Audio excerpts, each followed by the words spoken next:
Le ciel de Londres, ce matin-là, avait quelque chose d'étrange. Gris, noyé de brume, comme si la ville elle-même retenait son souffle dans l'attente.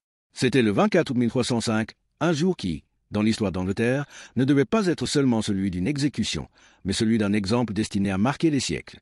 Dans les rues, la foule affluait. Forgerons aux mains noircies, marchands de poissons avec leurs paniers nauséabonds, commerçants, moines, et même ces riches qui avaient caché leur visage sous des habits de pauvres, tous venaient assister au même spectacle, le supplice de William Wallace. Mais ceux qui croyaient assister à la mort d'un simple homme ne savaient pas encore qu'ils allaient être témoins de la naissance d'une nation. Le roi d'Angleterre, Édouard Ier, surnommé Longshank, avait l'esprit aussi de que le fer et un pouvoir aussi tranchant que l'épée. Il n'était pas seulement un roi, mais un tyran qui gouvernait comme un bourreau. Le pays de Galles avait été écrasé sous son joug, ses princes anéantis. Les marchands juifs avaient été bannis, leurs maisons et leurs temples réduits en poussière. Et maintenant, son regard était tourné vers l'Écosse. Pour lui, ce pays n'était pas une nation, mais une province rebelle, à un troublemaker qu'il fallait briser. Et le visage de cette rébellion portait un nom devenu du poison pour les Anglais, William Wallace. En 1297, à la bataille du pont de Stirling, l'armée d'Édouard, alors considérée comme l'une des plus puissantes et des mieux entraînées d'Europe, subit la défaite face à un chevalier obscur. Wallace n'avait ni argent, ni grande armée, ni trône. Seulement une flamme, et cette flamme brûle plus fort que n'importe quelle épée d'acier.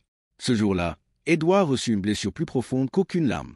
Ses soldats d'élite, invaincus jusqu'alors, avaient plié le genou devant un simple homme du peuple. Et pire encore, Wallace avait offert à l'Écosse quelque chose de plus dangereux que toutes les armes, l'espoir. Édouard le savait, l'espoir est un poison. S'il ne l'écrasait pas immédiatement, l'Écosse se mettrait à jamais en marche vers la liberté. Pendant 4 ans, Édouard traqua son ennemi, pas seulement par l'épée, mais par la ruse. Il acheta des loyautés, distribua des menaces, sema la corruption. Il fit de la trahison son arme la plus sûre. Et en 1305, un chevalier écossais, John de Montet, vendit sa conscience pour quelques pièces d'or. Wallace fut capturé. La nouvelle arriva à Londres comme un éclair. Et Édouard, qui n'avait pas souri depuis des mois, afficha pour la première fois un long sourire glacé. Il pensa « L'Écosse est finie. J'ai brisé leur âme. » Wallace ne fut pas amené à Londres comme un simple prisonnier, mais comme un trophée. Le cliquetis de ses chaînes résonnait dans les ruelles. À chaque halte, des foules se pressaient, lançant crachats et pierres. Les soldats anglais avaient tout planifié. Ce voyage devait être une mort lente. Mais ceux qui s'attendaient à voir un homme brisé furent déconcertés. Le visage de Wallace était couvert de sang et de poussière, mais ses yeux restaient fixés sur un horizon invisible. Son silence criait plus fort que les injures, son regard transperçait les plans du roi. Un témoin écrivit. Dans ses yeux brûlait une flamme que rien ne pouvait éteindre. Il n'a pas dit un mot, et c'était là la plus grande des menaces. Puis vint le jour du procès, à Westminster Hall, le 23 août 1305. Une salle digne des princes transformés en théâtre de justice. Les accusations, énoncées en latin, pleuvaient, trahison, meurtre, incendie, sacrilège.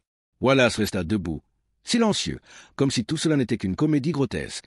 Et quand enfin on lui donna la parole, il secoua ses chaînes, se redressa, et sa voix retentit comme un tonnerre. Comment pourrais-je être traître envers un roi que je n'ai jamais reconnu comme mon souverain? Un silence de mort s'abattit sur la salle. Cette phrase tomba comme un éclair sur les plans d'Édouard. Wallace n'acceptait pas sa condamnation comme une honte, mais comme une déclaration. Ce procès devint son plus grand manifeste. Et maintenant, en ce matin du 24 août, on l'emmenait vers Smithfield, traîné sur une clé de bois, au milieu d'une marée humaine.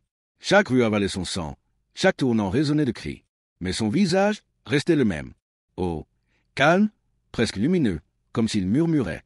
« Vous pouvez tuer mon corps, mais jamais mon âme n'acceptera votre esclavage. » Et alors, le véritable spectacle allait commencer.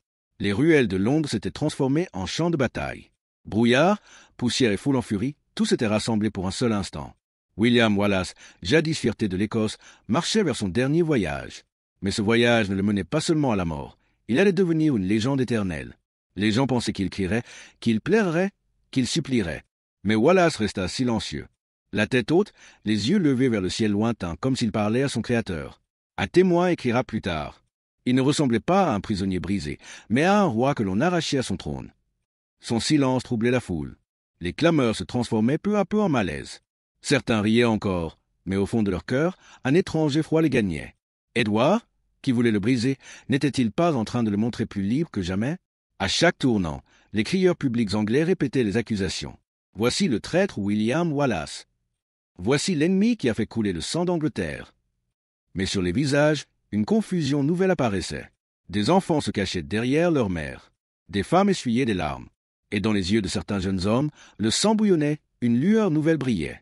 Le chemin préparé pour l'humilier devenait à chaque pas un cortège de grandeur.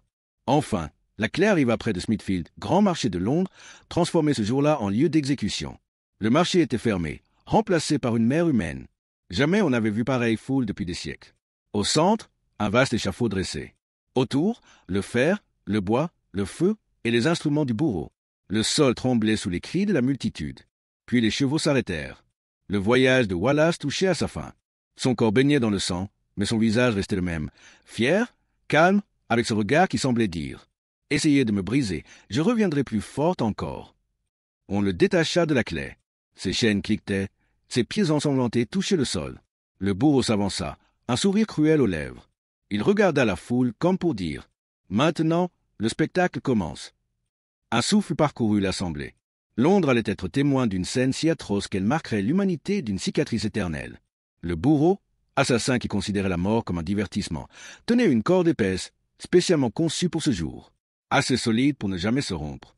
Il passa le nœud autour du cou de Wallace. La foule hurla, des applaudissements éclatèrent. Les chevaux tirèrent d'un coup sec, et Wallace fut pendu dans les airs. Son visage changea de couleur, d'abord rouge, puis bleu, puis violacé. Ses yeux roulèrent vers le ciel, ses doigts se crispèrent comme pour retenir les derniers fragments de vie. La foule compta à voix haute. 1, 2, 3. Mais alors que tous croyaient que c'était fini, le bourreau relâcha la corde. Wallace s'effondra lourdement sur le sol. Son souffle rauque emplit tout Smithfield. Il vivait encore. Un sourire malsain étira le visage du bourreau. Il saisit un couteau long et tranchant, et d'un geste vif, ouvrit l'abdomen de Wallace. Un jet de sang éclaboussa la terre. La foule hurla d'effroi. Certains fermèrent les yeux, d'autres détournèrent leurs enfants. Le bourreau commença à extraire ses organes un à un, les brandissant comme des trophées. Voici le cœur du traître.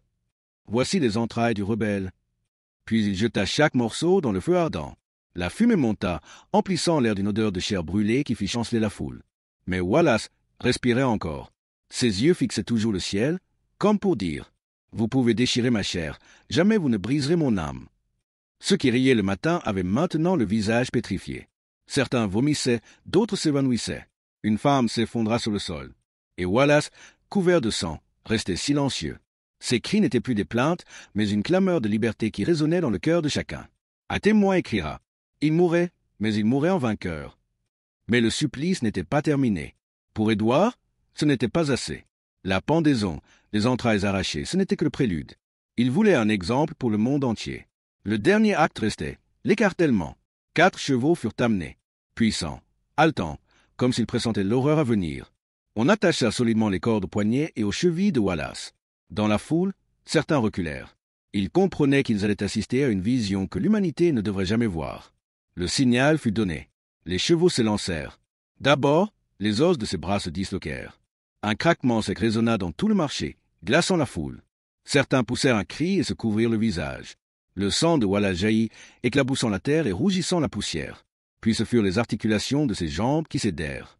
Les chevaux tiraient sans relâche, les cordes s'allongeaient, et le corps de Wallace se transformait lentement en lambeaux. Ceux qui criaient quelques instants plus tôt s'étaient tus.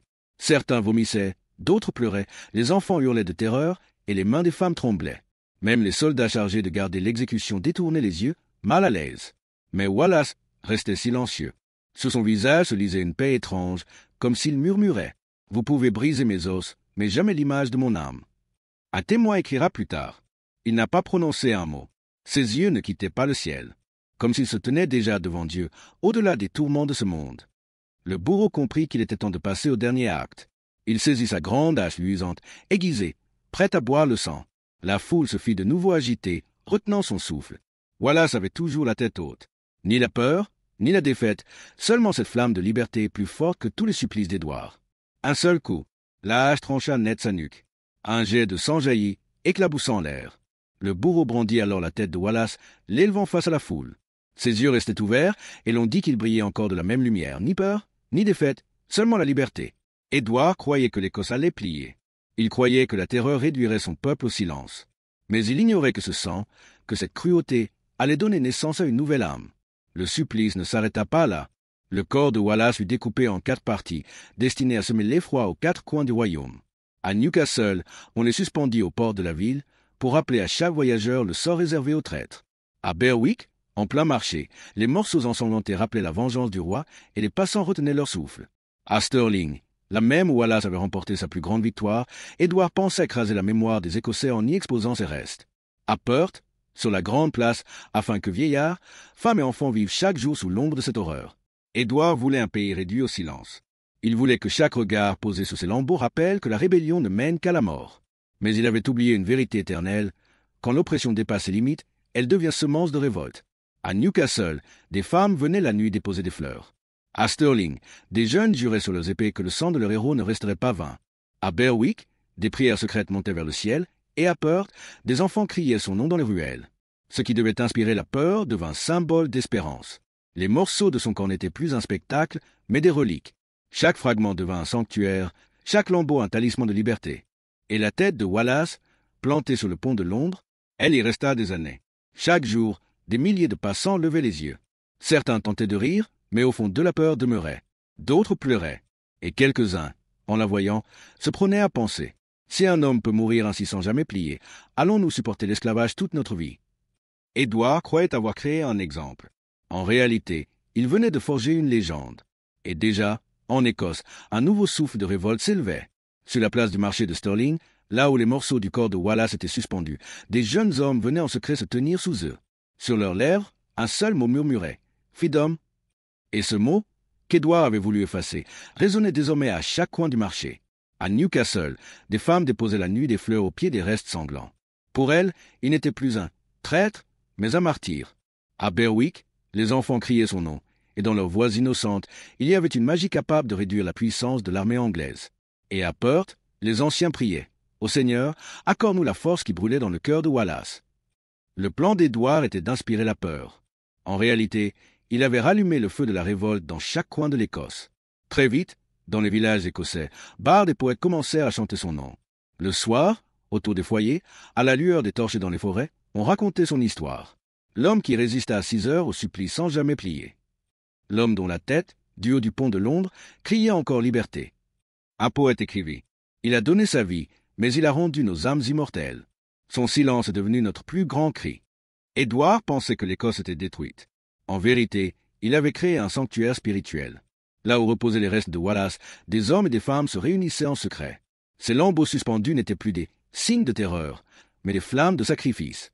Un témoin dira « Je traversais le marché de Stirling. Ses membres pendaient encore. Mais j'ai vu un jeune homme debout sous eux, son épée à la main. Il l'embrassa et dit, les larmes aux yeux, ton sacrifice ne sera pas vain. » Et c'est alors qu'apparut Robert the Bruce, un homme qui convoitait lui-même la couronne d'Écosse, mais pour qui la mort de Wallace devint une révélation. À Stirling, face au reste de son prédécesseur, il déclara « Wallace est mort, mais son sang nous donne une raison de vivre. Si nous restons silencieux, son sacrifice deviendra notre honte. Mais si nous nous levons, son esprit marchera avec nous. » Dès ce jour, la décision de Robert the Bruce devint inébranlable. Il libérerait l'Écosse et il réaliserait le rêve inachevé de Wallace. La tête de Wallace était encore plantée sur le pont de Londres. Mais son esprit habitait chaque recoin de l'Écosse. Dans les chants, dans les prières, dans le sang même des jeunes guerriers. Dans chaque village, une même clameur s'élevait. Wallace a donné sa vie, nous donnerons la liberté. Édouard voulait que le peuple vît dans la peur. Mais désormais, les Écossais n'étaient plus prêts qu'à mourir pour la liberté. L'histoire n'était plus seulement celle d'un martyr. C'était l'histoire d'un esprit qui, même mort, continuait de vaincre. Le sang de Wallace était mêlé à la terre, mais son courage se répandait comme un feu à travers toute l'Écosse. Édouard croyait avoir éteint la dernière flamme de la rébellion. En vérité, il avait déclenché un incendie. Et de ce brasier surgit un nouveau visage, Robert the Bruce. Auparavant, Bruce était un homme déchiré. D'un côté, la pression du trône anglais, de l'autre, l'appel de son peuple. Tantôt il composait, tantôt il rêvait encore de l'indépendance. Mais quand il vit le destin de Wallace, sa peur mourut à jamais. À Stirling, devant les restes suspendus, il planta son épée dans la terre et jura « Je ne laisserai pas son sang être versé en vain. Il est mort pour l'Écosse. Je vivrai pour l'Écosse. » Dans tout le pays, un cri résonnait. Wallace vit encore? Non, pas son corps, son esprit. Son histoire était désormais inscrite dans les chants, dans la mémoire des bardes, dans la bouche des conteurs. Et le peuple regardait Robert the Bruce. Il n'était plus seulement un prince, on voyait en lui l'héritier de Wallace, celui qui porterait son rêve. À Londres, Édouard croyait l'Écosse soumise. Mais ses espions lui rapportaient. Le peuple se réunit en secret, jure au nom de Wallace et suit désormais Bruce. De rage, le roi tremblait. J'ai tué leur héros pour briser leur cœur. Mais il semble que je leur en ai donné un nouveau. Robert the Bruce n'était plus le même homme. Il brandit son épée, et dans ses yeux brillait la même lueur que jadis chez Wallace. Il proclama « Wallace nous a prouvé que l'Angleterre peut être vaincue. Il nous a montré qu'un homme du peuple peut devenir le soldat d'une nation. À présent, c'est à nous d'achever son rêve. » Ces paroles résonnèrent dans chaque village. Les jeunes affûtaient leurs épées. Les mères disaient à leurs fils « Va, suis Bruce, fais du rêve de Wallace notre liberté. » L'Écosse bouillonnait de nouveau. De tous les coins du pays, les hommes se rassemblaient derrière Bruce. À Stirling, à Perth, à Berwick, là où les restes de Wallace avaient été suspendus, ce furent les premiers foyers de révolte, comme si chaque goutte de son sang s'était changée en épée. Et Édouard? Il ne comprenait pas comment sa victoire s'était transformée en défaite. Son plan était la peur. Mais la peur avait enfanté l'espérance. Une nouvelle guerre se préparait. Dans les plaines de Bannockburn, l'histoire allait s'écrire.